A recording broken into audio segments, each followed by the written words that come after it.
Hello बच्चों, नमस्कार। स्वागत है आपका अपने परिवार रोजगार विद अंकित में। तो कैसे हैं आप सब लोग? उम्मीद करता हूं कि आप सब लोग अच्छे होंगे, बेहतरीन होंगे, लाजवाब होंगे, एकदम बिंदास होंगे और साथ ही बहुत अच्छे से आप लोग अपनी पढ़ाई को कर रहे होंगे। तो एक बार सभी दोस्त बताएंगे कैसे हैं आप सब लोग, कैसी चल रही है दोस्त आप लोगों की पढ़ाई, कैसी चल रही है आप लोगों की पढ़ाई। प्रैक्टिस सेट भी आपका चल रहा है, पैरेलल में प्रैक्टिस सेट भी चल रहा है, शाम को अंकित भाटी सर की भी क्लास होती है, सुबह में मेरी भी क्लास होती है। मतलब बर्डन तो आप पर बहुत है। मैं कहूं कि सबसे ज्यादा बर्डन जो है वो आप पर ही चल रहा है अगर आप ये तीनों क्लासेस कर रहे हैं तो। और बहुत सारे बच्चे इसमें से ऐसे भी होंगे जो शाम को दीपक भाटी सर की भी क्लास लेते होंगे। तो मेरे दोस्त, मेरे साथी, मेरे छोटे भाई बहन, मेरा बस यही कहना है कि अगर आप दीपक भाटी सर की क्लास ले रहे हैं शाम में और आपको अच्छे से, बहुत अच्छे से समझ में आ रही है, तो इस क्लास में आपको आने की आवश्यकता नहीं है। बिल्कुल भी नहीं है मेरे दोस्त, इस क्लास में आने की आवश्यकता, अपने टाइम को वेस्ट करने की आवश्यकता नहीं है। लेकिन अगर आपका मन थोड़ा सा भी गवाही ये देता है कि भाई मुझे इस क्लास से ये फायदा हो रहा है, इससे ये बेनिफिट हो रहा है, तो फिर आप क्लास को जरूर देखिएगा। लेकिन वो आपके अंदर से आवाज आनी चाहिए कि मुझे इस क्लास से बेनिफिट हो रहा है। ठीक है भाई। दूसरा, दिन बहुत कम बचे हैं, प्रैक्टिस सेट को बहुत शानदार तरीके से करिए। बहुत सारे बच्चों के कमेंट्स होते हैं टेलीग्राम पे, बहुत सारे बच्चों के मैसेजेस होते हैं कि सर हम फ्रेशर हैं, हमारा सिलेबस कंप्लीट नहीं हुआ है, हम प्रैक्टिस सेट करें या ना करें। तो मेरे दोस्त, अगर ठान ही लिया है कि इस बार जॉब लेनी है तो आप लोगों को प्रैक्टिस सेट फिर करना चाहिए, क्योंकि प्रैक्टिस सेट में दीपक सर जो है हर एक क्वेश्चन को पूरे डिटेल से बता रहे होते हैं। तो मुझे नहीं लगता कि आप लोगों को कोई चैप्टर उसमें फिर पढ़ने की आवश्यकता है, वो वहां उन क्वेश्चंस को आप लोगों को समझा रहे होते हैं। चाहे आप स्पीड बढ़ा के देख लीजिए, लेकिन प्रैक्टिस सेट को जरूर कर लीजिए। ठीक है। दो टीचर इसलिए इसमें लगे हैं, पहले दिन से ही बताता आ रहा हूं, दो टीचर का लगना इस बैच में वो इसलिए था क्योंकि मेरे दोस्त आप भी जानते हैं कि 2 महीने में सिलेबस को, और वो भी मैथ जैसे सिलेबस को कराना बहुत मुश्किल हो जाता है। या तो फिर मैं कुछ चीजें छुड़वाते हुए चलता, कुछ चीजें छोड़ते हुए चलता, और अगर अंकित सर भी पढ़ा रहे होते तो शायद उनके लिए भी बहुत मुश्किल हो जाता 2 महीने में कोर्स को खत्म करना। दीपक सर क्यों नहीं आए हैं उसका भी रीजन आप लोगों को बता दिया है, वो पहले बैच में ऑलरेडी उनकी क्लासेस चल रही हैं, तो इस वजह से दीपक सर भी नहीं आए हैं। तो हर एक बात जो है वो क्रिस्टल क्लियर है, हर एक ऑप्शन आप लोगों के सामने है। इन कोई से भी ऑप्शन को उठाते हुए, इन कोई से भी ऑप्शन का लाभ उठाते हुए बस आप लोगों को हमें सिलेक्शन देना है। और मेरे दोस्त, सिलेक्शन बहुत बढ़िया नहीं है, सिलेक्शन बहुत मुश्किल नहीं है मेरे दोस्त, बहुत आसान है सिलेक्शन लेना। आप बस निरंतर पढ़ाई करते रहिए, लगातार पढ़ाई करते रहिए, एक पंक्चुअलिटी रखिए अपने काम में, कंटिन्यूटी रखिए दोस्त। 100% आप लोगों का सिलेक्शन हो रहा होगा। ठीक है। आज एक ऐसे चैप्टर की तरफ बढ़ रहा हूं, बस मैं आपसे एक छोटा सा सवाल पूछना चाहूंगा क्लास को स्टार्ट करने से पहले। परसेंटेज में 80% परसेंटेज के क्वेश्चन किसके क्लियर हो चुके हैं? क्लियर हो चुके हैं तो दिल से स्वागत किया जाए, आप दिल बना के भेजिए या थम्सअप करके भेजिए। अगर 80%, मैं 100% की बात नहीं कर रहा, 100% तो कभी क्लियर होता ही नहीं है, बहुत सारे डाउट आएंगे, नए नए क्वेश्चंस को करोगे नए नए डाउट आएंगे। लेकिन 80% जो है वो किसका क्लियर हो चुका है परसेंटेज की? हाँ, हमारा 80% क्लियर है, हम मोस्टली क्वेश्चन जो है वो कर देते हैं। तो एक बार थम्स अप जरूर करिएगा कि हाँ, हम 80% क्वेश्चन आराम से कर लेते हैं। अगर 20 क्वेश्चन है तो 16 क्वेश्चन कर लेते हैं, 10 क्वेश्चन है तो 7-8 क्वेश्चन हम आराम से कर लेते हैं। तो एक बार दोस्त जरूर भेजिएगा। गुड मॉर्निंग सभी को, बहुत सारा प्यार, बहुत सारा आशीर्वाद। एक बार जरूर बताएं मेरे दोस्त, बहुत शानदार, बहुत शानदार। 80% वाले वाकई में काबिले तारीफ। अगर 18,000 लोग क्लास को देख रहे हैं तो आगे कमेंट भाई, बल्क में कमेंट है वास्तव में। बहुत शानदार, बहुत शानदार। अरे गजब गजब कर दिया भाई आप लोगों ने। ठीक है, ठीक है, ठीक है, ठीक है भाई। अब मैं कह सकता हूं कि हाँ, मैंने शानदार कंटेंट आप लोगों को दिया है। मैंने ही नहीं, चाहे वो दीपक सर ने भी पढ़ाया, उनकी वजह से है। कुल मिला के आरडब्ल्यूए ने आप लोग को एक शानदार कंटेंट दिया है और आप लोगों तक एक शानदार कंटेंट पहुंचा है। उसके लिए तहे दिल से आप लोगों का शुक्रिया कि आपने भी इतना ध्यान दिया और इतने प्यार से आपने चीजों को समझा। ठीक है, चलिए। अब शुरुआत करने चाह रहा हूं एक ऐसे चैप्टर की, बहुत बेसिक सा चैप्टर लेकिन बहुत इंपोर्टेंट चैप्टर। नाम होगा प्रॉफिट एंड लॉस।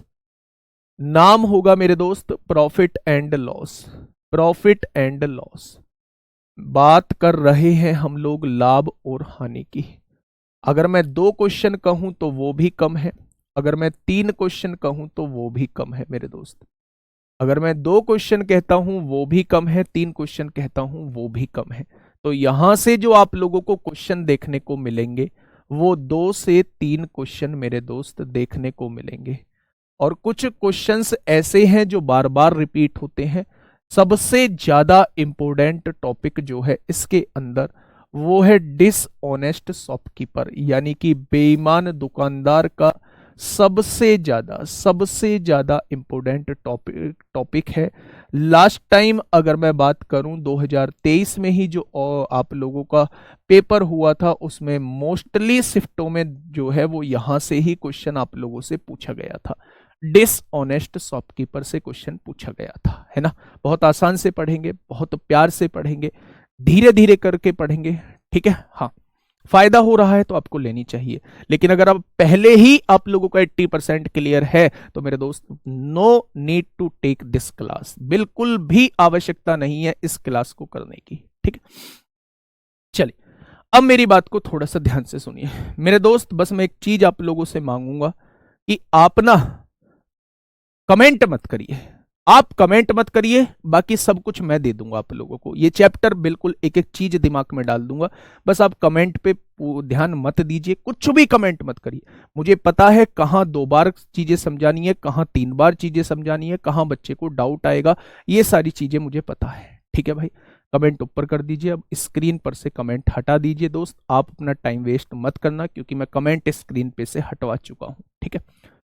शुरुआत करते हैं प्रॉफिट एंड लॉस का।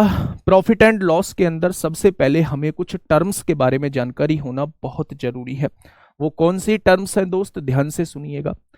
हमें सबसे पहले पता होना चाहिए कि क्रय मूल्य क्या होता है। हमें सबसे पहले पता होना चाहिए कि मेरे दोस्त क्रय मूल्य क्या होता है, जिसे हम लोग कॉस्ट प्राइस कहते हैं। जिसे हम लोग कॉस्ट प्राइस कहते हैं। क्रय मूल्य को ही लागत मूल्य भी कहा जाता है। क्रय मूल्य का ही दूसरा नाम है मेरे दोस्त लागत मूल्य कहा जाता है। पहला पॉइंट हम लोगों को यह पढ़ना है। दूसरा हमें यह पढ़ना है कि विक्रय मूल्य क्या होता है। विक्रय मूल्य क्या होता है, विक्रय मूल्य को दोस्त इंग्लिश में कहा जाता है सेलिंग प्राइस क्या होता है। बहुत छोटी सी बात बताऊंगा जो पूरे चैप्टर के अंदर यूज होंगी। विक्रय मूल्य को ही दूसरा नाम क्या दिया जाता है, तो आप कहेंगे इसे भी बिक्री मूल्य भी इसे कहा जाता है, बिक्री मूल्य। तीसरी बात जो हम लोगों को पढ़नी है वो पढ़ना है कि ये लाभ का मैटर क्या है, ये लाभ का चक्कर क्या है जिसे हम लोग प्रॉफिट बोलते हैं। ये लाभ का चक्कर क्या है जिसे हम लोग प्रॉफिट बोलते हैं। चौथी बात हम लोगों को पढ़नी है ये हानि का क्या चक्कर है जी, जिसे हम लोग लॉस कहते हैं, जिसे हम लोग लॉस कहते हैं। ठीक है, हमने प्रॉफिट भी पढ़ लिया, हमने लॉस भी पढ़ लिया मेरे दोस्त। ये प्रॉफिट परसेंट और लॉस परसेंट कहाँ से आ गया जी, ये क्या होता है प्रॉफिट परसेंट और लॉस परसेंट, यानी कि लाभ प्रतिशत और हानि प्रतिशत का क्या मैटर है जी, तो ये भी आप लोग पूछ रहे होंगे लाभ प्रतिशत। दूसरा होता है यहीं पे लॉस परसेंट होता है, यानी कि हानि प्रतिशत हम लोग बोल रहे होते हैं मेरे दोस्त। तो ये भी चीजें हम लोगों को पढ़नी है। इसके बाद जो है वो मैं डिस्काउंट स्टार्ट करूंगा। डिस्काउंट में 2 वर्ड यूज होंगे, एक तो होगा अंकित मूल्य, इसी के अंदर हम लोग ले लेते हैं। अंकित मूल्य कहा जाता है जिसे हम लोग मार्क्ड प्राइस कहते हैं। मार्क्ड प्राइस यानी कि एमआरपी कहते हैं। आप लोगों ने देसी भाषा में प्रैक्टिकली सुना भी होगा भी भाई इस वस्तु का एमआरपी ये है। इसके बाद अगर मैं बात करता हूं तो यहीं पे हम लोग छूट की बात करेंगे और इसी का दूसरा नाम जो है वो बट्टा है मेरे दोस्त, जिसे हम लोग इंग्लिश में डिस्काउंट बोलते हैं, जिसे हम लोग इंग्लिश में डिस्काउंट बोलते हैं। तो ये 5-6 टर्म्स हैं जो हम लोगों को पता होनी चाहिए, ठीक है। यहां तेज इसलिए बोल रहा हूं क्योंकि ये चीज आप लोगों को अच्छे तरीके से वाकिफ होगी, अच्छे तरीके से आप लोग इससे वाकिफ होंगे, बस मुझे जस्ट रिकॉल कराने की आवश्यकता है, ठीक है भाई। चलिए, सबसे पहले बात आती है, सबसे पहले बात आती है, मैं एक वस्तु ले लेता हूं। मैंने ये वस्तु ली आपके सामने, बेटा ये पेन मैंने आपके सामने लिया, मैंने इसे खरीदा। तो मैंने जिस रेट पर इसको खरीदा होगा, मैंने जिस रेट पर इसको खरीदा होगा वो क्या कहलाएगा? वो इस वस्तु का क्रय मूल्य कहलाएगा। यानी खरीदने वाला जो रेट होगा वो क्रय मूल्य कहलाएगा। मान लो मैंने इसे खरीदा है 200 रुपए का, तो 200 रुपए जो हो जाएगा ये क्रय मूल्य हो जाएगा। लेकिन जिसने इसे बेचा है, जिसने इसे बेचा है उसके लिए मेरे दोस्त ये क्या हो जाएगा? उसके लिए ये विक्रय मूल्य हो जाएगा। यानी जिस रेट पर वस्तु खरीदी जाती है वो क्रय मूल्य कहलाता है, जिस रेट पर वस्तु बेची जाती है वो विक्रय मूल्य कहलाता है। मान लो मैंने ये वस्तु खरीदी तो इसका रेट 200 रुपए था, मैंने इसको आके जो है वो 230 रुपए में बेच दिया। मैंने इसे आके जो है वो 230 रुपए में बेच दिया। तो मेरे दोस्त ये बेचने वाला रेट जो कहलाया वो क्या कहलाया? तो आप कहेंगे ये विक्रय मूल्य कहलाया। जिस रेट पर वस्तु खरीदी गई वो क्रय मूल्य कहलाई, जिस रेट पर वस्तु बेची गई वो विक्रय मूल्य कहलाई। अब मेरे दोस्त ये लाभ और हानि का मैटर क्या होता है, थोड़ा सा इनके बारे में भी हम लोग समझ लेते हैं। मैंने कहा 200 रुपए की कोई सामान खरीद के लाया और मैंने उसे 230 का बेच दिया। तो हमारे घर में जो बड़े बूढ़े हैं, हमारे दादी, हमारे अम्मा, हमारे बाबा, मोस्टली के वो लोग जो हैं वो पढ़े लिखे नहीं होते हैं। पुराने जमाने में कहाँ इतनी पढ़ाई होती थी, मैं सबकी बात नहीं कर रहा, मोस्टली लोगों के पढ़े लिखे नहीं होते हैं। जैसे मेरे घर में भी मेरे मतलब दादाजी तो नहीं है, लेकिन दादी जो है वो पढ़ी लिखी नहीं है। मैं अपने ऊपर ही चीजों को लेके चलता हूं। मैंने उनसे कहा कि अम्मा मैंने 200 रुपए का एक सामान खरीदा है और मैंने उसे 230 रुपए का बेच दिया है, तो मुझे क्या होगा? तो वो कहेंगी बेटा तुझे 30 रुपए का फायदा हो जाएगा। तो वो भी जानती है कि यहां फायदा होगा। जब भी बेटा क्रय मूल्य कम हो और आपने उसे ज्यादा का बेच दिया हो तो बचने वाला पैसा ही क्या कहलाता है? लाभ कहलाता है। तो अगर कोई आपसे लाभ का फॉर्मूला पूछे तो आप कहना कि एसपी में से सीपी घटा दो। इंपोर्टेंट है दोस्त, पता होना चाहिए। ठीक है भाई, यानी कि मेरे दोस्त विक्रय मूल्य में से अगर आप क्रय मूल्य को घटा दोगे तो आपके पास लाभ आ जाएगा। ठीक है, मैंने कहा अम्मा एक और बात मुझे बता दो, थोड़ा सा समझ में नहीं आ रही है। उनको ये बात नहीं पता, ये बात तुमको पता है कि एसपी माइनस सीपी जो होता है वो प्रॉफिट होता है। वो तो बस ये जानती हैं कि 230 में से 200 गया तो 30 रुपए जो है इसे फायदे के बच गए। मैंने कहा अम्मा एक छोटी सी बात और बता दो। तो उन्होंने कहा पूछ बेटा। मैंने कहा मैंने एक सामान 170 का खरीदा, तो खरीदने वाला जो मूल्य कहलाया वो क्रय मूल्य कहलाया। मैंने उस सामान को 150 का बेच दिया। 170 का सामान मैंने खरीदा है और मैंने उसे 150 का बेच दिया। तो बोली बेटा तू तो घाटा खा गया। जैसे ही उन्होंने इस बात को सुना बोली बेटा तू तो खा गया घाटा, और घाटा भी तुझे कितने रुपए का हो गया? तो वो कहेंगी घाटा तुझे 20 रुपए का हो गया। 170 में तू खरीद के लाया था, 150 रुपए में तूने बेच दिया, यानी तूने घाटा खा लिया। और वो घाटा कितना हो गया? वो घाटा जो है 20 रुपए का हो गया। ठीक है, ठीक है भाई। तो हमें कभी भी घाटा निकालना हो तो घाटा क्या हो जाएगा? घाटा जो होता है वो मेरे दोस्त सीपी माइनस एसपी होता है। यानी कि अगर हम क्रय मूल्य में से विक्रय मूल्य को घटा देते हैं तो वो क्या निकल के आ जाएगा? वो घाटा निकल के आ जाएगा। लेकिन मेरे दोस्त अगर मैंने उनसे घाटा प्रतिशत या लाभ प्रतिशत पूछ लिया तो शायद वो नहीं बता पाएंगे, है ना। अब सुनिए, ठीक है, हाँ अब मेरी बात को थोड़ा सा ध्यान से सुनिएगा। ठीक है, देखिए मैंने कोई सामान 50 का खरीदा है तो ये क्या हो जाएगा? ये क्रय मूल्य हो जाएगा। मैंने उस सामान को 60 का बेच दिया तो ये क्या हो जाएगा? ये हमारा एसपी हो जाएगा। ध्यान से सुनना, मैंने कोई सामान खरीदा है 50 रुपए का, मैंने उस सामान को बेच दिया है 60 रुपए का। तो आप पता लगा पाएंगे सीपी और एसपी क्या होता है। ठीक है, ये ना बताओ, क्वेश्चन कराओ भाई, शांति बनाओ। आप मेरे साथ जुड़ना फिर 8:45 पे। ठीक है, क्वेश्चन की तरफ आना है। आप ही जैसे योद्धा मैंने देखे हैं फिर क्वेश्चन में जिनके होते नहीं है क्वेश्चन। और भाई आप ही केवल एकमात्र बच्चे नहीं हो जिन्होंने बैच लिया है, 22-23 हजार बच्चे देख रहे हैं, उन्हें सबका ध्यान रखना है। तो कुछ पहली बार भी जुड़ रहे हैं तो थोड़ा सा आप ना पेशेंस रखा करो। ये जो एडवांस वाले हैं मैं पहले ही आके बता दिया है, मैं अपने आप डिसाइड करूंगा मुझे क्या पढ़ाना है क्या नहीं पढ़ाना है। अब एक बात मुझे बताइए, देखिए मैंने 50 रुपए का कोई सामान खरीदा तो आपने कहा जी ठीक है खरीद लिया। मैंने 60 रुपए का सामान बेचा है तो आपने कहा जी ये एसपी हो गया। मैंने पूछा भाई साहब लाभ कितने का होगा, तो आपने कहा 50 के सामान को 60 का बेच दिया तो लाभ जो होगा वो 10 रुपए का लाभ हो जाएगा। आपने क्या निकाला, एसपी में से सीपी को घटा दिया, लाभ जो हो गया 10 रुपए का हो गया। कभी भी लाभ की बात करें, कभी भी हानि की बात करें, हमेशा लाभ और हानि जो होते हैं वो क्रय मूल्य पर होते हैं। यानी कि मेरे दोस्त आपने 10 रुपए का लाभ कमाया, कितने रुपए पर, क्रय मूल्य 50 रुपए है, तो 10 रुपए का लाभ कमाया 50 रुपए पर, तो 100 पर कितना हो जाएगा, क्योंकि आंसर वो आपसे प्रतिशत में पूछना चाह रहा है। तो आपने कहा जी लाभ जो हो जाएगा इस पर 20% का हो जाएगा। कितने परसेंट का हो जाएगा, तो आप कहेंगे लाभ प्रतिशत जो होगा वो 20% का होगा। अगर कोई आपसे ये कहे कि भाई साहब 50 रुपए की कोई चीज है और 60 रुपए में बेच दी है तो फायदे का प्रतिशत कितना होगा, तो आप कहेंगे 10 रुपए का फायदा हुआ। फायदा होता हमेशा क्रय मूल्य पर है तो 100 पर कितना हो जाएगा, तो आप कहेंगे 20% का हो जाएगा। 2023 में कम से कम 3 से 4 शिफ्ट में मेरे दोस्त ऐसा ही क्वेश्चन पूछा गया था जिसमें सीपी दिया हुआ था, एसपी दिया हुआ था और आपसे प्रॉफिट परसेंट पूछा था या आपसे लॉस परसेंट पूछा था। ठीक है भाई, चलिए ऊपर कर दीजिए भाई।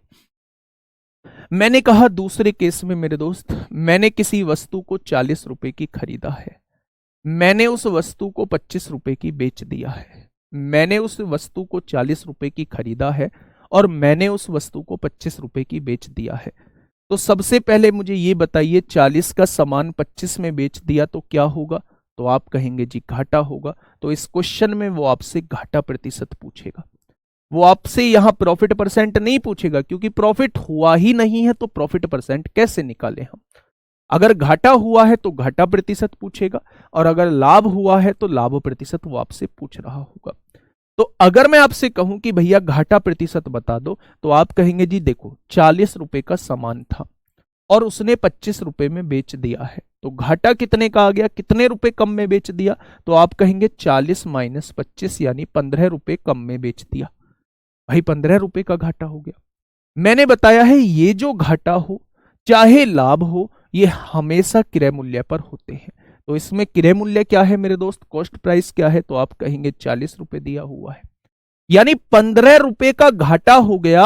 और घाटा किस पर हो गया, 40 रुपए पर घाटा हो गया। तो मेरे दोस्त प्रतिशत बनाने के लिए क्या 100 पर निकालना होगा, 100 पर कितना घाटा हो जाएगा। तो मेरे साथी यहां से काटिए 20 पंजे 100, 20 दूनी 40 हो जाएंगे। ठीक है, तो 15 पंजे 75 होता है और 75/2 का मतलब होता है 37.5%। 75/2 का मतलब क्या होता है, 75/2 का मतलब होता है मेरे दोस्त, 75/2 का मतलब होता है 37.5%। ये बात समझ में आप लोगों के आ गई होगी। यानी कि कभी भी आप लोगों से फायदे का प्रतिशत पूछा जाए, कभी भी आप लोगों से घाटे का प्रतिशत पूछा जाए, आप आसानी से दोस्त निकाल लेंगे। ठीक है, अब ये दो टर्म्स हैं जो आप लोगों के सामने लिखी हुई हैं, इनका थोड़े दिन तक 2-3 दिन तक तो कोई यूज नहीं होगा। इनका जो यूज होगा वो सबसे ज्यादा बट्टे में यूज होगा, यानी कि डिस्काउंट के अंदर जो है वो यूज हो रहा होगा। अगर मैं आपसे अंकित मूल्य पूछता हूं मेरे दोस्त, आप एक बुक खरीदने गए, आपने देखा कि भाई उसने, आपने कहा जी भाई जीडी की मैथ की बुक दे दो, तो दुकानदार मैथ की बुक लेके आया, उसने रेट बुक को पलट के या पेज को पलट के देखा कि उस पर रेट जो है वो 300 रुपए डला हुआ है। यानी कि जो सूची मूल्य होता है, जो अंकित मूल्य होता है, किसी भी वस्तु पर जो प्रिंट रेट होता है उसी को क्या कहा जाता है, उसी को मार्क्ड प्राइस कहा जाता है या उसी को अंकित मूल्य या सूची मूल्य कहा जाता है। जो प्रिंट रेट होता है यानी बुक पर जो रेट डला हुआ है या किसी भी वस्तु पर जो रेट डला हुआ है उसी को क्या कहते हैं, उसी को एमआरपी कहते हैं। दुकानदार ने कहा कि भाई साहब इस पर जो एमआरपी डली हुई है वो 300 रुपए डली हुई है। मान लो इस बुक पर जो एमआरपी डली हुई है वो 300 रुपए डली हुई है, मैं इसे 20% की छूट पर दूंगा। तो याद रखना, जैसे लाभ और हानि हमेशा क्रय मूल्य पर निकालते हैं, ठीक वैसे ही बट्टा जो है वो हमेशा अंकित मूल्य पर निकालते हैं। छूट जो दी जाती है वो हमेशा अंकित मूल्य पर दी जाती है। तो उसने कहा भाई साहब मैं 20% की छूट दूंगा, तो सबसे पहले अंकित मूल्य का 20% निकाल लो। सबसे पहले अंकित मूल्य का 20% निकाल लो, यानी वो दुकानदार कहना चाह रहा है भाई साहब 60 रुपए कम में आप लोगों को दे दूंगा। 300 रुपए इस पर रेट डला हुआ है, 60 रुपए का डिस्काउंट मैं आप लोगों को दे दूंगा। तो 300 पे 60 रुपए का डिस्काउंट अगर दे दूंगा तो आप लोगों को ये वस्तु जो है वो 240 रुपए में बेच दूंगा। तो ये 240 रुपए जो है दुकानदार के लिए विक्रय मूल्य हो जाएगा, और आपने 20% की डिस्काउंट लिया है, आपको ये किताब 240 की पड़ी है, आपने खरीदी है, तो यही मूल्य आपके लिए क्रय मूल्य हो जाएगा। तो एक ही मूल्य किसी दूसरे के लिए विक्रय मूल्य हो सकता है, एग्जाम्पल दुकानदार के लिए। एक ही मूल्य किसी दूसरे के लिए क्रय मूल्य हो सकता है, एग्जाम्पल ग्राहक के लिए। दुकानदार ने 240 में बेचा तो उसके लिए यह विक्रय मूल्य हो गया, मैंने इसे 240 में खरीदा, मेरे लिए क्रय मूल्य हो गया। अब मुझे बताओ इसमें कौन सा ऐसा टर्म है जो आपको समझ में नहीं आया है, दिखाओ भाई कमेंट। कौन सा ऐसा टर्म है जो आप लोगों के समझ में नहीं आया है? एकल बट्टा बेटा समतुल्य बट्टे में बात करेंगे, है ना, बट्टे में बात करेंगे। सिलेबस जल्दी खत्म कीजिए। अच्छा, एक ही दिन में, 2 दिन में? बताइए। बहुत बढ़िया, ठीक है, ये चीज समझ में आ गई बेटा। जो रेट डाला होता है, जो प्रिंट रेट होता है, जो प्रिंट रेट होता है वो हमारा अंकित मूल्य कहलाता है, और जो छूट जो दी जाती है वो हमेशा प्रिंट रेट पर ही दी जाती है। ठीक है, ये बात आपको समझ में आ चुकी है। अब दोस्त कर दो ऊपर। अब मेरी बात समझना, सबसे इंपोर्टेंट बात बताने जा रहा हूं, सबसे इंपोर्टेंट बात बताने जा रहा हूं, इंपोर्टेंट बात बताने जा रहा हूं, और ये इंपोर्टेंट बात जो है आप लोगों के दिमाग में आनी चाहिए। मान लो किसी वस्तु को मैंने, मान लो किसी वस्तु को मैंने 100 रुपए में खरीदा है, खरीदा है तो मेरे दोस्त ये क्या हो जाएगा, इसका क्रय मूल्य हो जाएगा। मैं जो है इस पर 20% लाभ कमाना चाहता हूं, 20% लाभ चाहता हूं, तो मैं इसे कितने में बेचूंगा, मैं आपसे ये पूछना चाह रहा हूं। तो आप कहोगे जी देखो, आप 100 रुपए में इसको खरीदे हैं, यानी 100 रुपए का खरीद लिया, आप क्रय मूल्य का 20% निकालिए, 20% लाभ चाहते हैं, यानी इस पर 20 रुपए लाभ चाहते हैं। अगर 100 रुपए में आपने वस्तु को खरीदा है और 20 रुपए आप कमाना चाहते हैं, तो क्या आप उस वस्तु को 120 रुपए में बेच रहे होंगे?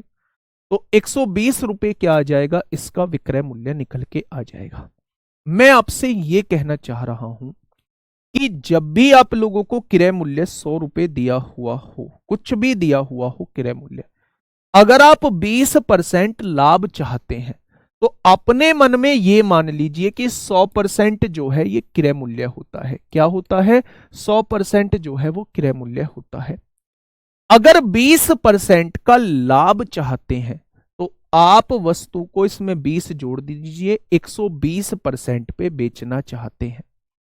अगर आप 20% का लाभ चाहते हैं तो आप वस्तु को 120% पर बेचना चाहते हैं।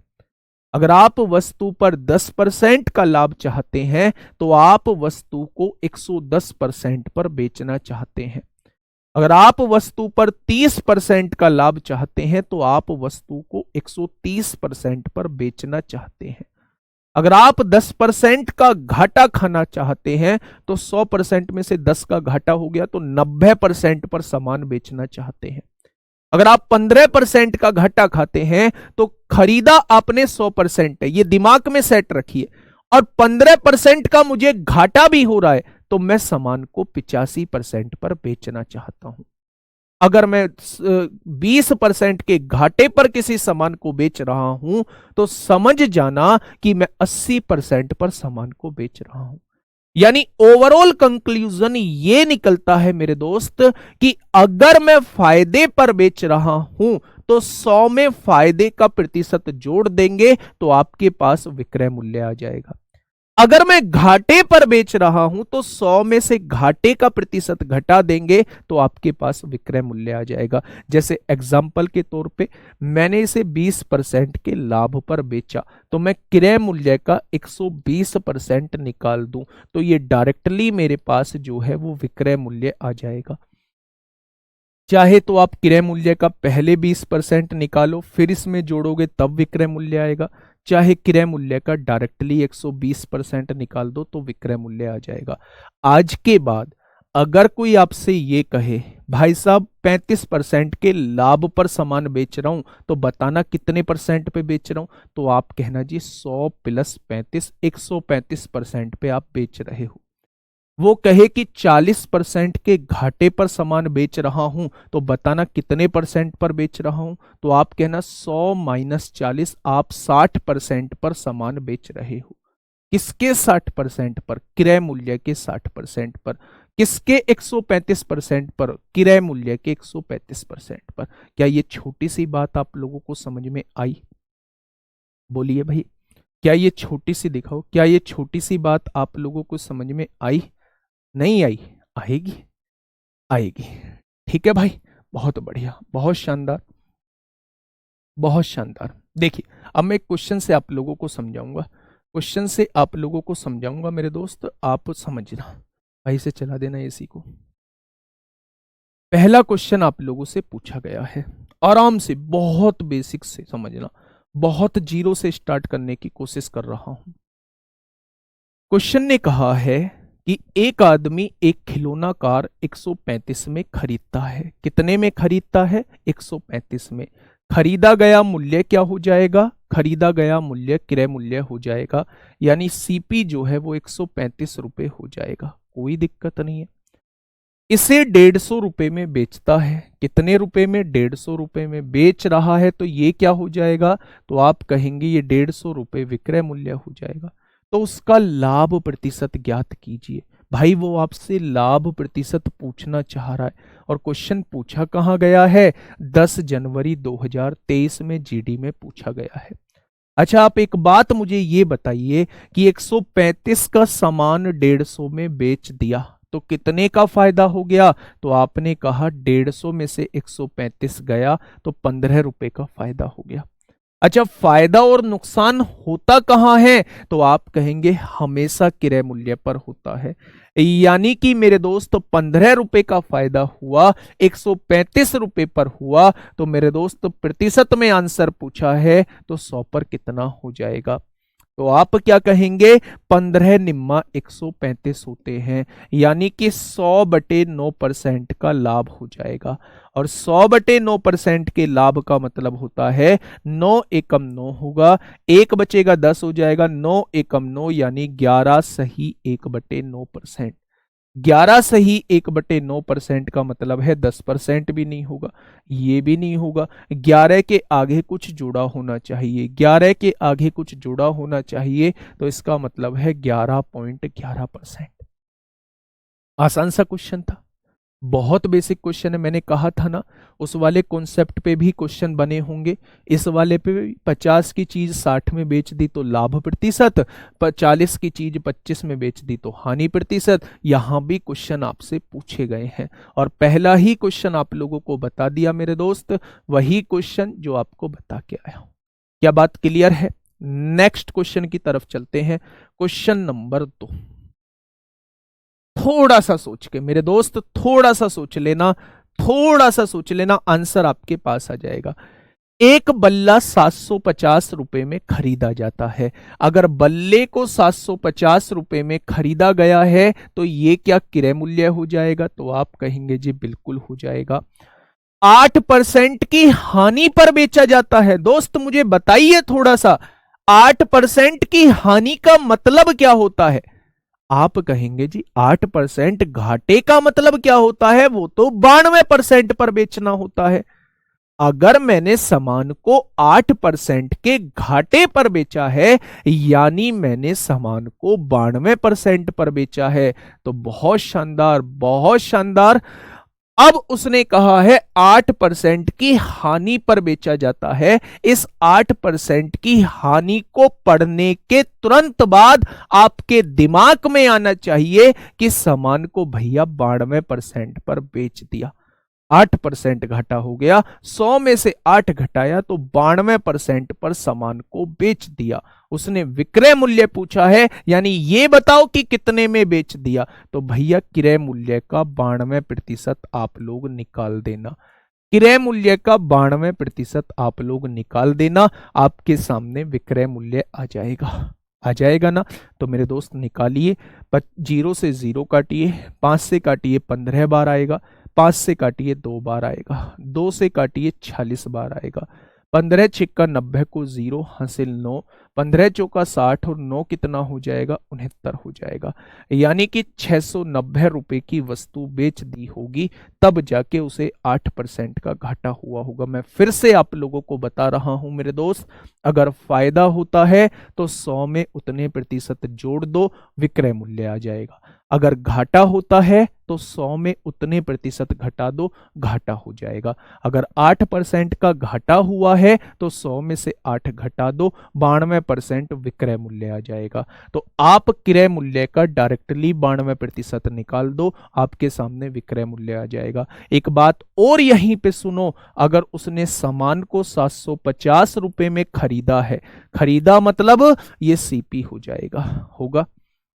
अगर वो ये कहता कि भैया इस सामान को 20% के लाभ पर बेच दिया है, तो आप कहते हैं जी 20% के लाभ का मतलब तो सामान को 120% पर बेचना होता है। 20% लाभ का मतलब तो सामान को 120% लाभ पर बेचना होता है। तो मेरे दोस्त अगर आप क्रय मूल्य का 120% निकाल देंगे तो इसका डायरेक्टली मतलब यह होता है कि 20% का लाभ हो जाएगा। मेरे दोस्त 12 पंजे 60 को 0 हासिल 6, 12 सत्ते 84 और 6 90। यानी अगर आप इस वस्तु को 900 रुपए की बेच देते हो तो आपको 20% का लाभ हो जाएगा। ठीक है भाई। दूसरे तरीके से आप कैसे कर सकते थे? आप ऐसे भी कर सकते थे कि भैया ये क्रय मूल्य दिया हुआ है 750 रुपए, घाटे पर बेच रहा है, पहले मुझे घाटा तो पता हो, तो आप इसका डायरेक्टली 8% पहले घाटा निकाल लो। पहले आप घाटा निकाल लो, एक जीरो से एक जीरो कट जाएगी, 5 से काटेंगे 15 बार कटेगा, 5 से काटेंगे 2 बार कटेगा, 2 से काटेंगे 4 बार, यानी कि 60 रुपए घाटे पर बेच दिया। 60 रुपए घाटे पर बेच दिया। भैया सामान कितने का था? 750 का था। अब मुझे इस पर 60 रुपए का घाटा हो रहा है, तो अगर 60 रुपए के घाटे को घटा दूंगा तो बेटा अंग के विक्रय मूल्य कितना आ जाएगा? 690 रुपए का आ जाएगा। आएगा ना भाई? 750 रुपए पर 60 रुपए का घाटा हो गया तो 690 रुपए का बेचा होगा। ठीक है भाई, चलिए आगे बढ़ जाते हैं दोस्त, अगले क्वेश्चन की तरफ हम लोग चल देते हैं। चलिए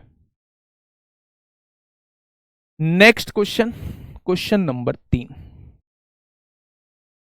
बताइए क्या होगा इसका बिल्कुल सही जवाब? क्या हो जाएगा इसका बिल्कुल सही जवाब? सर क्वेश्चन नोट करने का बेटा इतना टाइम नहीं है, क्वेश्चन नोट करने का कैसे टाइम दे दूंगा? क्वेश्चन है आपके सामने, पढ़िए और सॉल्व करिए। बताइए। शशि एक पुराना रेफ्रिजरेटर, हाँ अनुपात से भी बता देता हूं आपको, फ्रैक्शन से भी बता देता हूं दोस्त, 8% की हानि पर बेचा जाता है। 8% के घाटे का मतलब क्या होता है? सबसे पहले आप 8% की फ्रैक्शन बनाइए। 8% की फ्रैक्शन बनाएंगे तो क्या 8/100 लिखेंगे? यानी कि मेरे दोस्त 4 से काटोगे 2 बार कटेगा और 4 से काटोगे तो 25 बार कटेगा।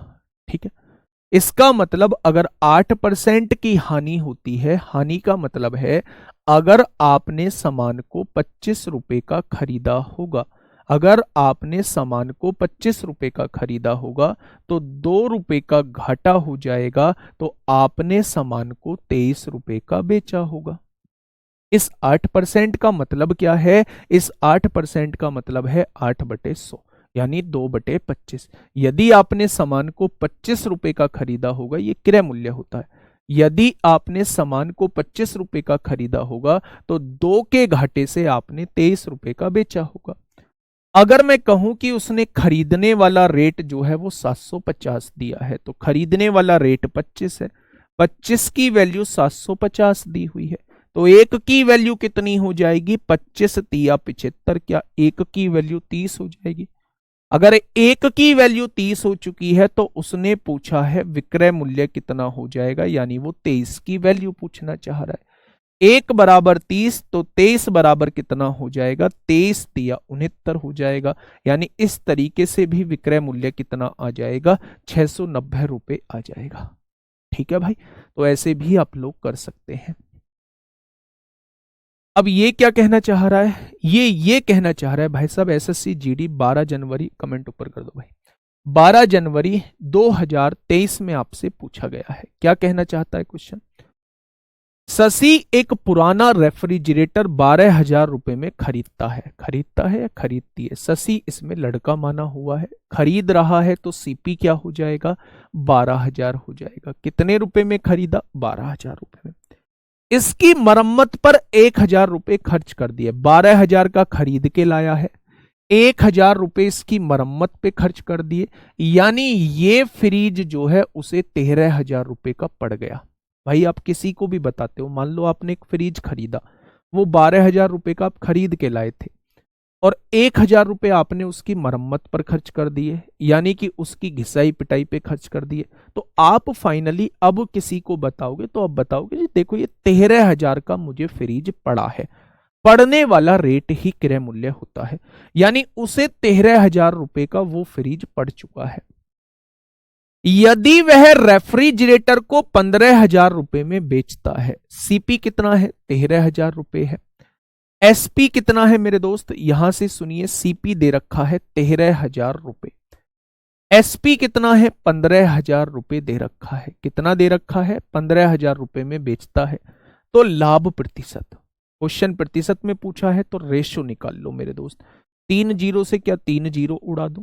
13 की चीज 15 में बेच दी तो फायदा कितने का हो गया? आप कहेंगे 2 रुपए का। फायदा होता किस पर है? हमेशा हमेशा क्रय मूल्य पर होता है, तो 100 पर कितना हो जाएगा? क्या ये फायदे का प्रतिशत हो जाएगा?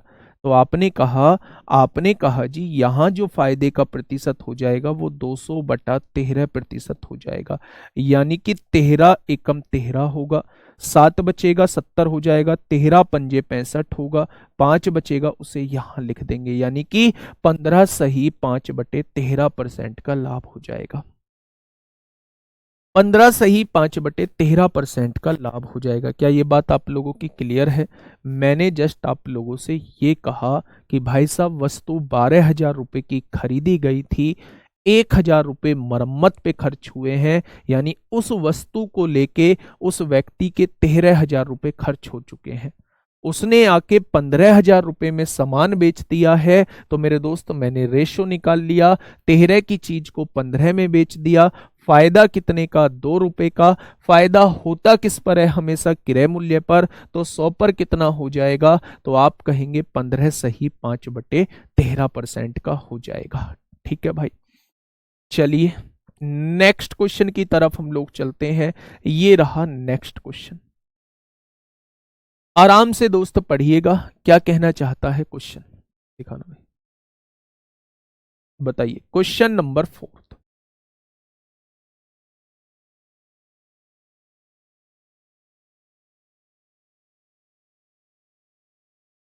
चलिए कर दो।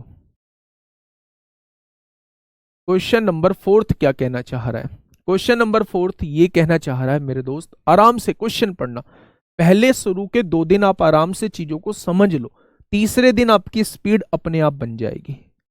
आप ये सोचते हो कि पहले दिन ही आप लोग जो है पटरी पे चढ़ जाओ, राजधानी एक्सप्रेस बन जाओ। भाई पहले पैसेंजर बनना पड़ेगा, मैं तो ये कह रहा हूं पहले पैसेंजर भी नहीं, पहले ट्रेन बनना तो पड़ेगा, पहले हमें पटरी पे चढ़ना पड़ेगा, चढ़ने के बाद हमें धीरे धीरे चलना पड़ेगा और धीरे धीरे चलने के बाद हमें दौड़ना पड़ेगा। सुनिए क्वेश्चन नंबर 4। रजनी ने 22,500 रुपए में एक एलईडी टीवी सेट खरीदा। खरीदा है तो उसे अपने साफ साफ अक्षरों से लिख दीजिए, अपनी साफ साफ राइटिंग से लिख दीजिए कि ये सीपी जो है वो 22,500 हो जाएगा। इसके परिवहन पर यानी इसे लाने पर 800 रुपए खर्च किए, तो इसी वस्तु पर 800 रुपए और रजनी के जा चुके हैं। इसको लगवाने पर, सामने इसको फिट कराने पर 1,000 रुपए रजनी ने और दिए। अब रजनी ने कितने रुपए बताए होंगे? सामने वाली आंटी आएंगी कि लाली ये कितने का सामान लेके आई है, तू एलईडी टीवी ये कितने का लेके आई है? तो रजनी अब कभी भी 22,500 का नहीं बताएगी।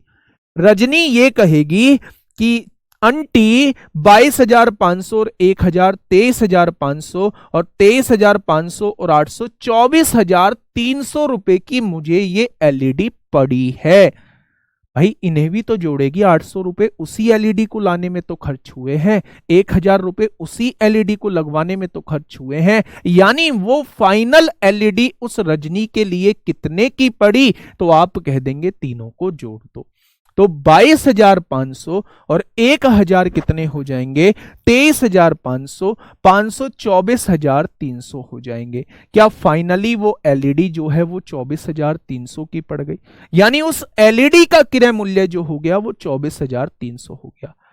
अब क्रय मूल्य जो है वो 24,300 है।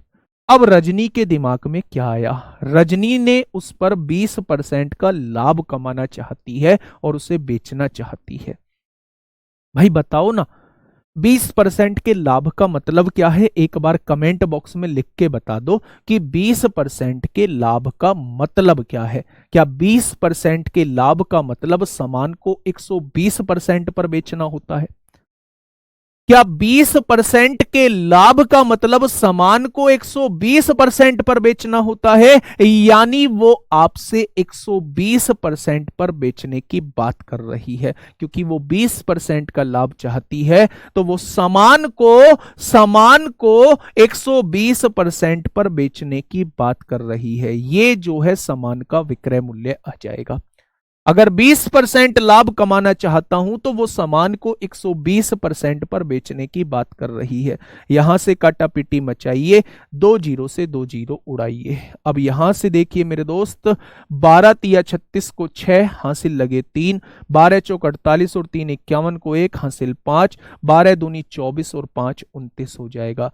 यानी अगर 20% के लाभ पर बेचना चाहती है तो उसे 29,160 रुपए में वो वस्तु बेचनी होगी। ऑप्शन नंबर डी हो जाएगा। देखो ना, ऑप्शन नंबर डी इस क्वेश्चन का बिल्कुल सही जवाब हो जाएगा। बहुत शानदार, बहुत लाजवाब, काबिले तारीफ। आगे बढ़ते हैं दोस्त। 20% लाभ मतलब 120% पर बेचना, 30% लाभ मतलब 130% पर बेचना, 10% हानि मतलब 90% पर बेचना, 5% हानि मतलब 95% पर बेचना। ये चीज आपके अंदर से निकलनी चाहिए। अब नेक्स्ट क्वेश्चन आपके सामने, क्वेश्चन नंबर 5, इंपोर्टेंट क्वेश्चन लिखिए। आराम से मेरे सभी दोस्त क्वेश्चन को पढ़ेंगे। 4 क्वेश्चन आसान कराने के बाद 5वां क्वेश्चन जो है थोड़ा सा लिटिल बिट, थोड़ा सा उलझाऊ क्वेश्चन, लेकिन आप लोग कर देंगे, आप लोग कर देंगे मेरे दोस्त। फटाफट बताइए, कर दो पर।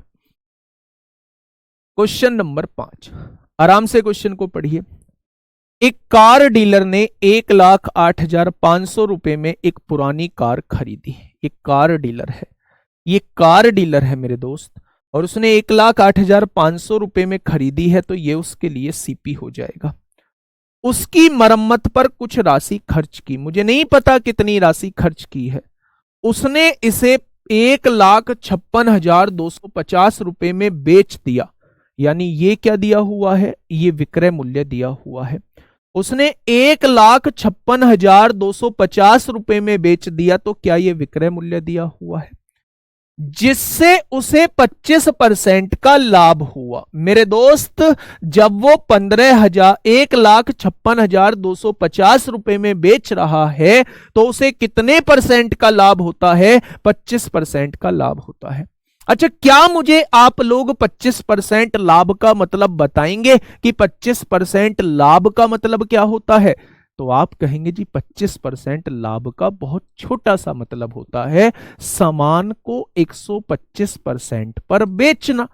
इसका मतलब जब 25% लाभ कमाया है तो क्या सामान को 125% पर बेचा होगा? तो आपने कहा जी बिल्कुल बेचा होगा।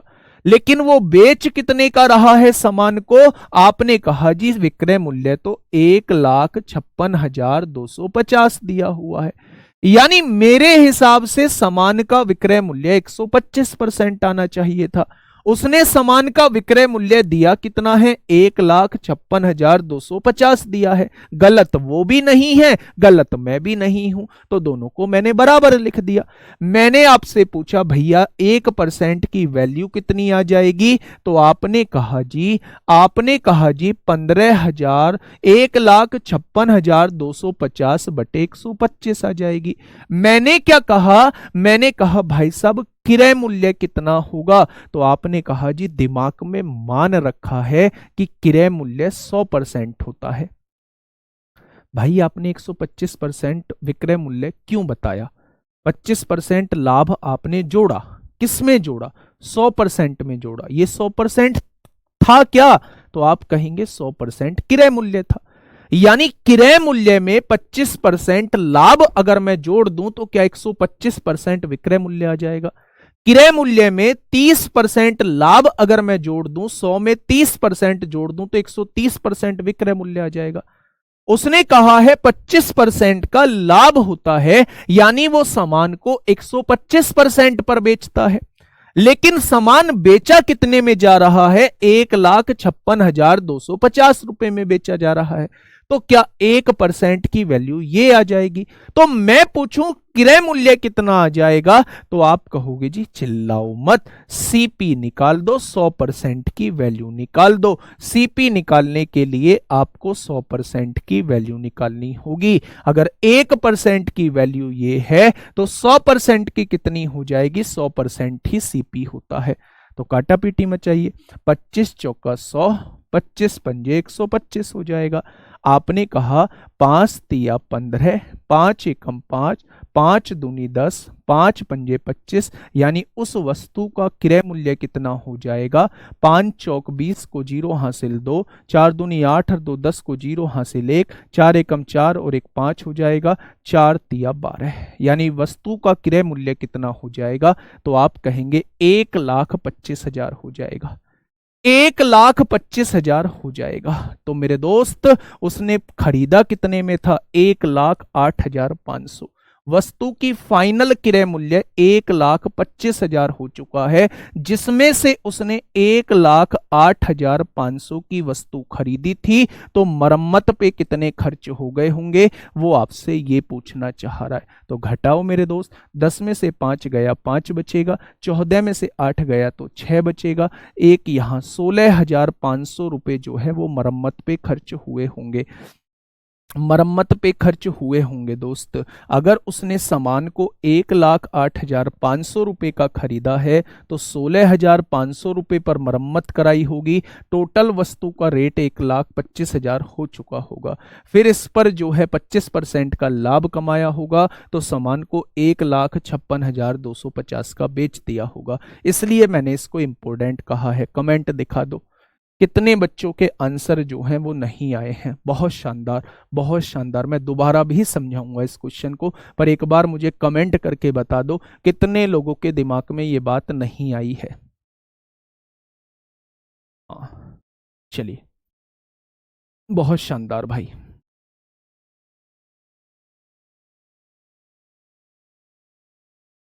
आसान क्वेश्चन है पर समझ में नहीं आया। 2-3 लोग हैं जिनके समझ में नहीं आया। दोबारा बताता हूँ, देखिए मेरी बात को थोड़ा सा समझिए। हाँ, एक बार मैं समझाता हूँ, बिल्कुल बेसिक से समझाता हूँ। ठीक है, ठीक है, कर दो भाई ऊपर। देखिए, पहले ना क्वेश्चन को पढ़िए, क्वेश्चन कहना क्या चाह रहा है। शुरुआत में हम लोग धीमे चलेंगे, बहुत धीमे चलेंगे। एक कार डीलर है, उसने इतने रुपए की एक वस्तु खरीदी है। कार डीलर ने इतने रुपए की वस्तु खरीदी है, ये कार डीलर के लिए सीपी हो गया, ठीक है। उसने इस पे आके मरम्मत कराई, मरम्मत कराई तो अभी ये फाइनल सीपी नहीं है। कुछ पैसों की मरम्मत कराई होगी, मुझे नहीं पता कितने की मरम्मत कराई है। ये वाला मूल्य और मरम्मत का मूल्य जुड़ के जो है वो फाइनल सीपी इसका बना होगा। भाई कुछ रुपए की मरम्मत भी कराई है, और मरम्मत जब इसमें जुड़ेगी तभी तो उसका फाइनल सीपी बनेगा। तो मुझे मरम्मत की अमाउंट पता नहीं है। उसने कहा है उसने वस्तु को इतने की बेच दिया, यानी ये फाइनल विक्रय मूल्य आ चुका है। उसने वस्तु को इतने की बेच दिया, ये फाइनल विक्रय मूल्य आ चुका है। उसने कहा है जिससे उसे 25% का लाभ हुआ। 25% लाभ होने का मतलब है कि अगर वस्तु की कीमत 100% होगी, अगर वस्तु की कीमत 100% रही होगी, वस्तु की कीमत 100% रही होगी, तो वस्तु को 25% लाभ का मतलब है सामान को 125% पर बेच दिया गया होगा, तभी तो 25% का लाभ हुआ होगा। उसने कहा है सामान को 1,56,250 का बेचा जाता है, 1,56,250 का बेचा जाता है। तो हमने विक्रय मूल्य के बराबर लिख दिया। तो 1% की वैल्यू कितनी आएगी, 1,56,250 बटे 125 आ जाएगी। तो मेरे दोस्त क्रय मूल्य कितना है, 100% है। तो 100% की वैल्यू कितनी आ जाएगी, तो आप लोग कहेंगे इसे सॉल्व करने के बाद जो है वो 1,25,000 आएगी। यानी कि वस्तु की कीमत जो है वो 1,25,000 होगी। उसने वस्तु को खरीदा कितने की था, तो आप कहेंगे 1,08,000 रुपए की उसने वस्तु को खरीदा था, 1,08,500 की उसने वस्तु को खरीदा था। लेकिन फाइनली वस्तु की कीमत कितनी है, 1,25,000। तो बाकी के पैसे मरम्मत पे खर्च कर दिए होंगे, बाकी के पैसे मरम्मत पे खर्च कर दिए होंगे। तो अगर इस पैसे में से इसको घटा दूं तो क्या 16,500 रुपये मरम्मत के आ जाएंगे। बस वही उसने पूछा है कि मरम्मत पर की जाने वाली राशि जो है वो कितनी है। तो मरम्मत पर खर्च की जाने वाली राशि 16,500 है। ठीक है भाई, नेक्स्ट क्वेश्चन आप लोगों के सामने ये रहा। बताइए, फटाफट बताइए, क्वेश्चन नंबर 6, ठीक है ना, क्वेश्चन नंबर 6।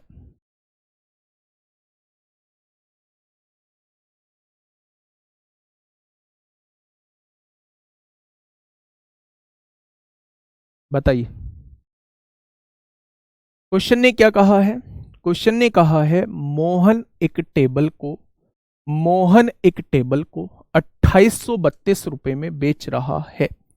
2832 रुपए में बेच रहा है तो ये विक्रय मूल्य हो जाएगा, यानी ये एसपी हो जाएगा। हो गया क्या। यदि उसका लाभ 18% है तो मेज का लागत मूल्य क्या है। तो मेरे दोस्त मैंने आपसे कहा है अगर मेज का लागत मूल्य 100% है, मेज का लागत मूल्य अगर 100% है तो 18% लाभ है। तो 18% लाभ का मतलब है सामान को 118% पर बेचा गया होगा।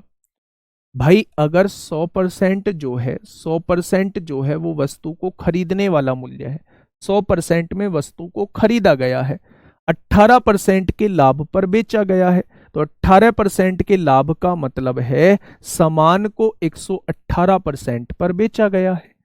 लेकिन उसने कहा है सामान को 2832 रुपए में बेचता है। तो 118 की वैल्यू कितनी दी है, 2832 दी है। ये भी विक्रय मूल्य है, ये भी विक्रय मूल्य है, तो दोनों को बराबर लिख दिया। तो 1% की वैल्यू यहां से कितनी आ जाएगी, तो आप कहेंगे 2832 बटे 118 आ जाएगी। तो बेटा उसने क्रय मूल्य आपसे पूछा है तो वो आपसे 100% की वैल्यू पूछना चाह रहा है। तो अगर 1% की वैल्यू इतनी है तो 100% की वैल्यू कितनी हो जाएगी। तो अब यहां से सॉल्व कर लो। 2 से काटोगे, 2 एकम 2, 2 चौक 8, 2 एकम 2, 2 छिक्का 12, 2 पंजे 10, 2 नाम 18। अब इसे डिवाइड कर लो थोड़ा सा ध्यान से। 59 दूनी कितने होते हैं, 59 दूनी होते हैं, 59 दूनी 118 होते हैं। ठीक है भैया, 118, 59 दूनी 118 हो गए, कितना बचेगा 20, 21, 23 बचेगा 36, 59 चौक 236 होते हैं, 2 जीरो की गुणा होगी तो 2400 आ जाएगा। यानी वस्तु का क्रय मूल्य कितना आ जाएगा मेरे दोस्त, वस्तु का क्रय मूल्य जो है वो 2400 रुपये आ जाएगा। ठीक है, वैसे भी समझ रहे होंगे आप कि लाभ अगर 18% दिया है तो सामान का विक्रय मूल्य 118% हो जाएगा, और उसने सामान का विक्रय मूल्य 2832 दिया है तो 118% की वैल्यू 2832 दी है, तो 1% की वैल्यू ये हो जाएगी। तो क्रय मूल्य पूछा है तो वो आपसे 100% की वैल्यू पूछना चाह रहा है। ठीक है भाई, क्रय मूल्य मतलब 100% की वैल्यू आपसे पूछना चाह रहा है। ऊपर कर दो। चलिए, बहुत शानदार, बहुत शानदार, बहुत छोटा सा क्वेश्चन था। अभी बेसिक क्वेश्चन आप लोगों के चल रहे हैं, बेसिक क्वेश्चन आप लोगों के चल रहे हैं मेरे दोस्त। फटाफट मुझे बताइए क्या होगा इस क्वेश्चन का बिल्कुल सही जवाब। क्वेश्चन नंबर 7,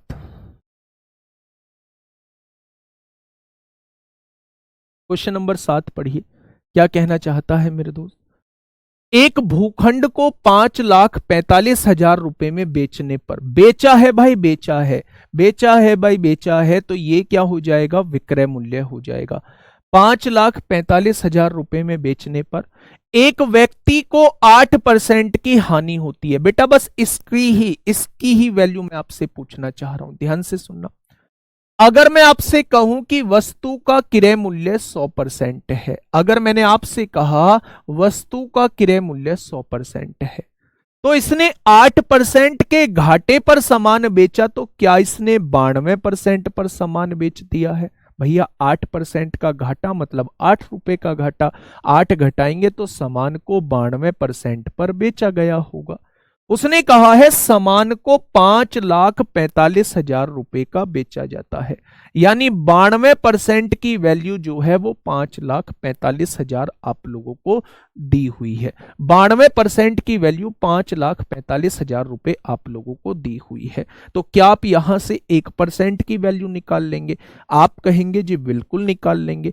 5,45,000 बटे 92 आ जाएगा, आएगा क्या, तो आप कहेंगे जी बिल्कुल आएगा। जैसे ही आपके पास 1% की वैल्यू आए, आप देखो क्वेश्चन ने पूछा क्या है। क्वेश्चन ने कहा है उसे 12% का लाभ प्राप्त करने के लिए किस कीमत पर बेचना चाहिए। भाई साहब आपसे 12% लाभ पर विक्रय मूल्य पूछना चाह रहा है, तो क्या आप नहीं जानते कि 12% लाभ पर बेचने का मतलब होता है सामान को 112% पर बेचना।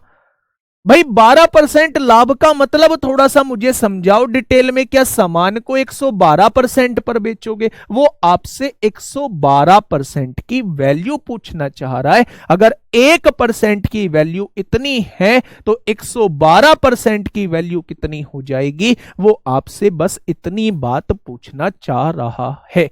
ये बात समझ में आई क्या, दिखाना भाई, बताइए फटाफट। क्या ये बात आप लोगों के समझ में आ गई। मैंने क्या कहा मेरे दोस्त, अगर इतने रुपए में बेचने पर 8% का घाटा होता है, तो 8% के घाटे का मतलब है मैंने 92% पर सामान बेचा होगा, लेकिन मैं सामान को इतने रुपए का बेच रहा हूं, तो 92% की वैल्यू मुझे ये दी गई है, तो 1% की वैल्यू ये आ जाएगी।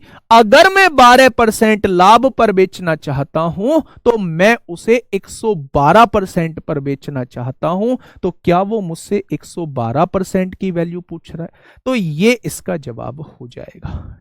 ठीक है भैया, बहुत शानदार। अब सॉल्व करने का तरीका आपसे बेहतर कौन जानता है, बताइए क्या होगा आंसर। चलिए देख ले भाई एक बार ट्रिक अपना के। 4 दूनी 8 होगा, 9 10 11 3 4 अट्ठे 32 होगा। 4 से काटेंगे, 4 दूनी 8, 4 तिया 12 होगा।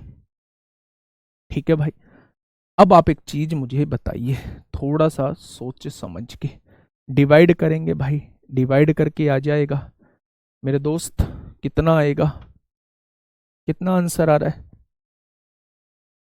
660। ऑप्शन भी बहुत नज़दीक हैं, ये तीनों ऑप्शन भी बहुत नज़दीक हैं, तो हम इसे कैसे कर लेते हैं।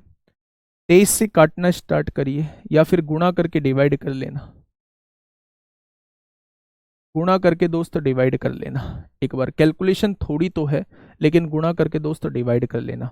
2800, 2800, 2800, 28 पंजे 140 को जीरो हासिल 14, 28 चौक 112, 112 और 14 126 को 6 हासिल 12, 28 पंजे 140 और 12 152 हो जाएगा। यहां से डिवाइड करिए 23 से। 23 छिक्का 6 तिया 18 को 8 हासिल 1, 6 दूनी 12 और 1 13 हो जाएगा। 12 में से 8 गए 4, 4 में से 3 गया 1, ये हो जाएगा 23 छिक्का 66 से शुरू हो रहा है भाई, 66 से तो सारे ही शुरू हो रहे हैं, ये 138 हो जाएगा। कितना बचेगा? 8 बचेगा। यहाँ क्या उतार लोगे? 23 तिया 69, 663 से एक ही ऑप्शन है, option number A. Option number A 663 से एक ही ऑप्शन है, 663 से एक ही ऑप्शन है, ऑप्शन नंबर ए, है ना। अप्रोक्सीमेशन से जाता तो तब भी इतना ही टाइम लगता मेरे दोस्त, क्योंकि वैल्यू बहुत नजदीक दी हुई है, ये वैल्यू बहुत नजदीक आप लोगों को दी हुई है। ठीक है, काटने में ही देर लगेगा जो लगेगा, इसके आगे जाने की जरूरत नहीं है, क्योंकि 663 से केवल एक ही ऑप्शन जो है वो शुरू हो रहा है। ठीक है भाई, चलिए next question, question number 8। Next question, question number 8 most important question number 8 most important question है, मोस्ट इंपोर्टेंट क्वेश्चन है। आप लोग ध्यान से पढ़िएगा पहले क्वेश्चन, फिर मैं आपको समझाऊं। बताइए। नहीं बेटा, 112 के नीचे 100 इसलिए नहीं रखेंगे क्योंकि 92% की वैल्यू इतनी है, तो 1% की वैल्यू इतनी है, तो 112% परसेंट तो इधर है ही, तो 112 की वैल्यू पूछना चाह रहा है। ठीक है, चलिए इसका जवाब दीजिए, ये क्या होगा? फटाफट बताइए भाई। चलिए बेहतरीन क्वेश्चन है।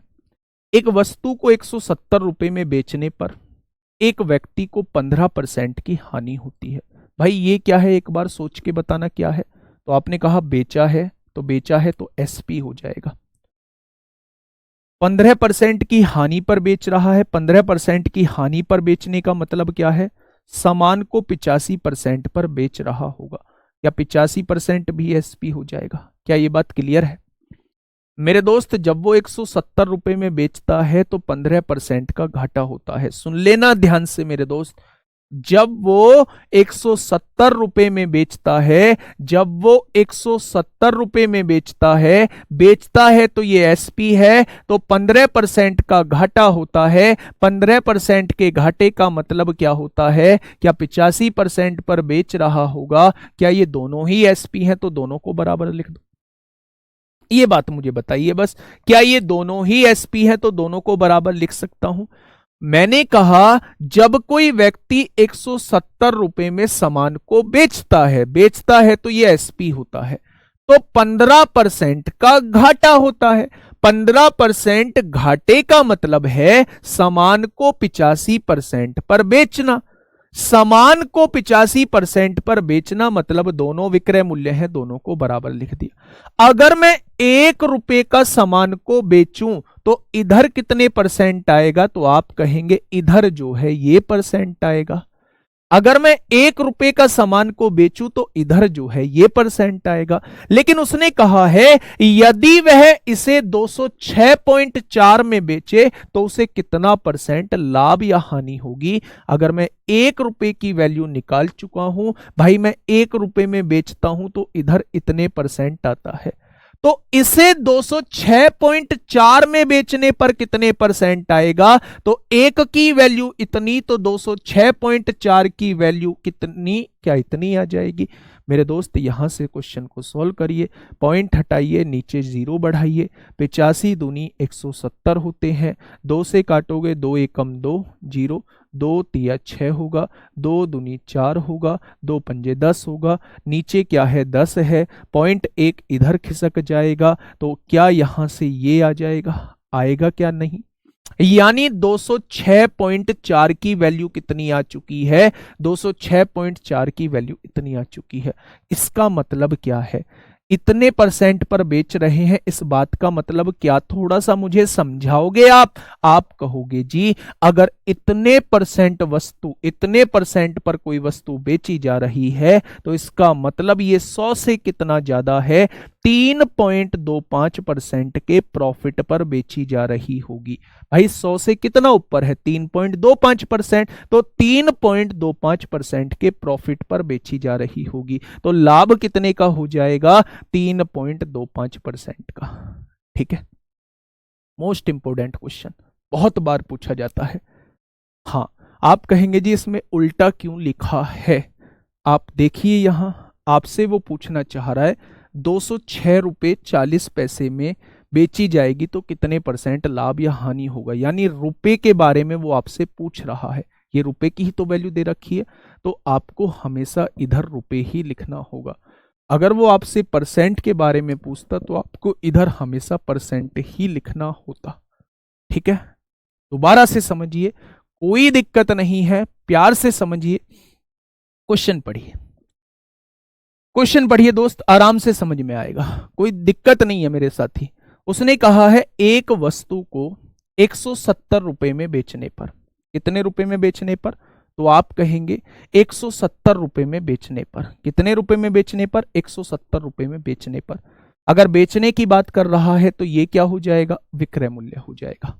ठीक है, 15% की हानि होती है, 15% की हानि होती है। अगर 15% की हानि होती है तो 15% की हानि का मतलब होता है सामान को 85% पर बेचना। 15% की हानि का मतलब क्या है, सामान को 85% पर बेचना, बेच रहा है तो ये एसपी हो जाएगा।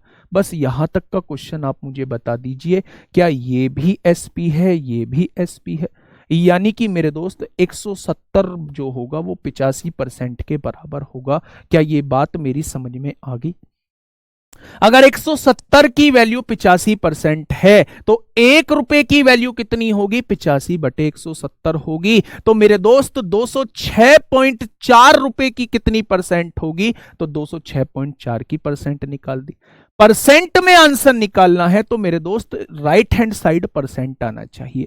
रुपए में आंसर निकालना होता तो राइट हैंड साइड फिर मैं 170 लिखता। ठीक है, परसेंट में निकाला तो इतना आ गया। इतने परसेंट पर कोई वस्तु बेची जा रही है तो क्या आप नहीं जानते कि ये 100 से कितना ऊपर बेची जा रही है, तो आप कहेंगे 3.25% का लाभ हो जाएगा।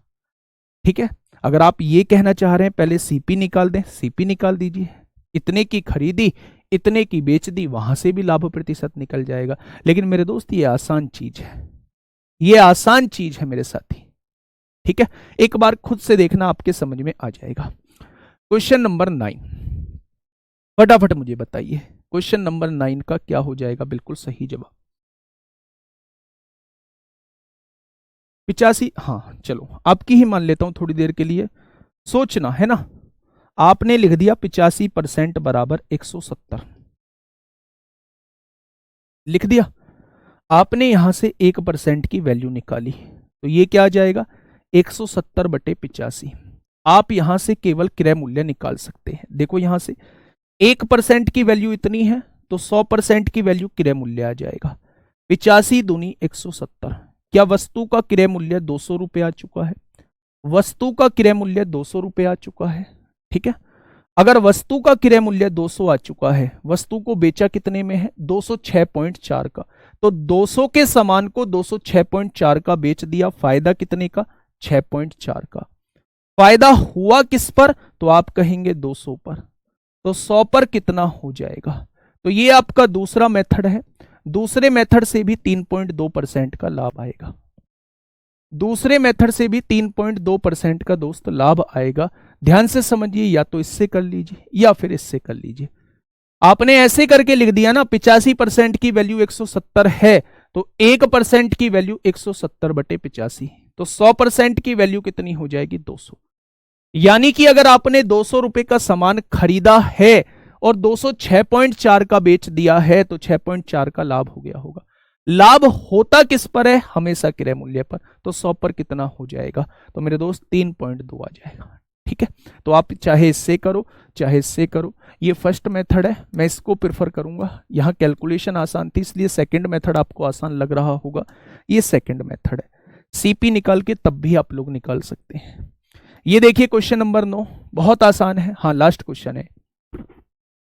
किसी वस्तु का क्रय मूल्य और विक्रय मूल्य का रेशो दिया है। क्रय मूल्य मतलब सीपी और विक्रय मूल्य मतलब एसपी, दोनों का रेशो 20/17 दिया हुआ है। तो आपसे पूछ रहा है लाभ प्रतिशत, आपसे पूछना चाह रहा है। ठीक है, तो मेरे दोस्त सीपी मतलब वस्तु को खरीदा गया होगा, एसपी मतलब वस्तु को बेचा गया है।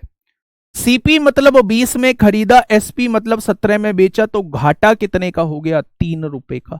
घाटा होता किस पर है, हमेशा क्रय मूल्य पर, तो 100 पर कितना हो जाएगा, तो आप झटाझट आंसर बता देना, 15% का घाटा हो जाएगा, 15% का घाटा हो जाएगा।